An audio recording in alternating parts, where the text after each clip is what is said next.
J'aurais tant voulu, chers collègues, que les moments qui traversent le Maroc, le deuil de ces familles, les décès, les milliers de morts, les milliers de blessés, les destructions, vous aurez incité à garder le silence, à respecter le moment et, comme vous le dites, à être solidaire. On ne peut pas verser des larmes de crocodile et en même temps attaquer un pays qui vit toujours dans un drame. Vous manifestez votre solidarité, votre soutien, mais en même temps, vous injectez votre venin. Vous insultez les morts. Vous insultez les Marocains. Ça fait 50 ans que vous nous rabâchez ces choses-là. Ça fait 50 ans que vous dites que vous n'êtes qu'une partie neutre, qui n'est pas partie prenante. Ça fait 50 ans que vous prétendez défendre un principe. Mais qui êtes-vous, l'Algérie? Qui êtes-vous, Monsieur le Président, Monsieur l'ambassadeur, si vous n'êtes pas partie prenante? L'Algérie, pourquoi a-t-elle pris la parole? Parce qu'elle est neutre? Parce qu'elle n'est pas partie prenante? Parce que juste elle défend un principe? Parce qu'elle défend le référendum? Mais vous commettez énormément de distorsions historiques. Vous faites preuve d'ignorance de ce qu'a fait les Nations Unies. Vous parlez de référendum et vous parlez des résolutions du Conseil de sécurité. Vous avez oublié que le Conseil de sécurité, ça fait pratiquement 23 ans qu'il ne parle plus de référendum. Vous parlez du principe de l'autodétermination. Mais vous êtes comme un avocat commis d'office qui prétend défendre le droit et le principe, et en même temps, il le viole. Si le principe de l'autodétermination, c'est cher à votre cœur, c'est cher à votre esprit, c'est lié à votre histoire, à votre ADN, pourquoi vous ne l'appliquez pas chez vous? Il y a un peuple qui existait avant l'État algérien, qui revendique son droit à l'autodétermination depuis des décennies, le peuple kabyle. Vous lui refusez ce que vous voulez offrir à des populations qui revendiquent leur marocanité.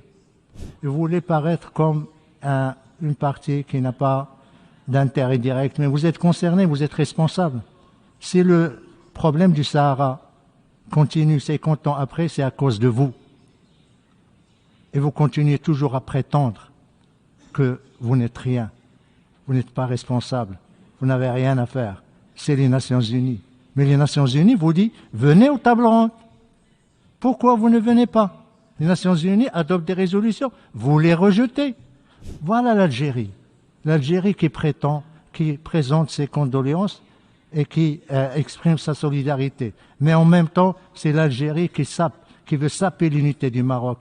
C'est l'Algérie qui, depuis 50 ans, ne fait que armer, financer, diriger un mouvement séparatiste, groupe armé, qui a en plus des connexions avec le terrorisme international.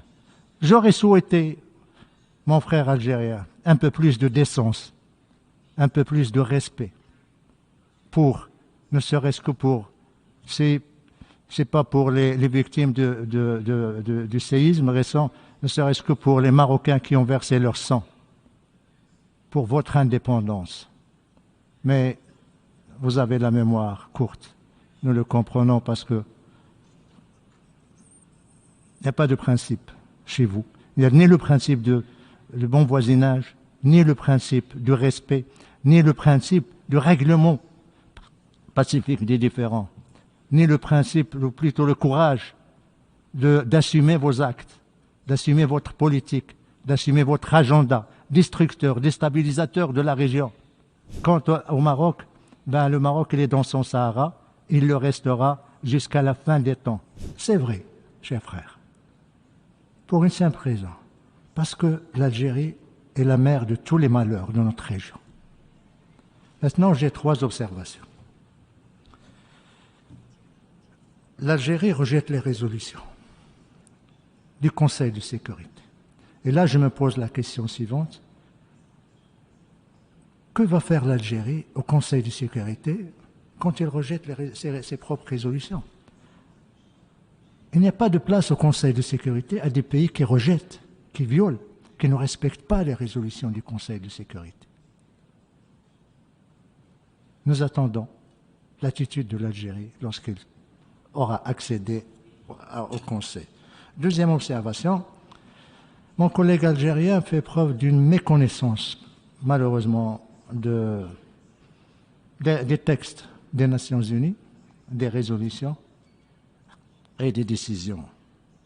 Le Conseil de sécurité ne traite pas la question du Sahara en tant que problème de décolonisation, mais de paix et de sécurité. Je terminerai avec ce que j'ai commencé en disant la question du Sahara est discutée au sein des tables rondes et nous serons très heureux d'écouter nos frères algériens ce qu'ils disent. Même quand on n'est pas d'accord, mais l'essentiel c'est qu'on est autour de la table, qu'on parle de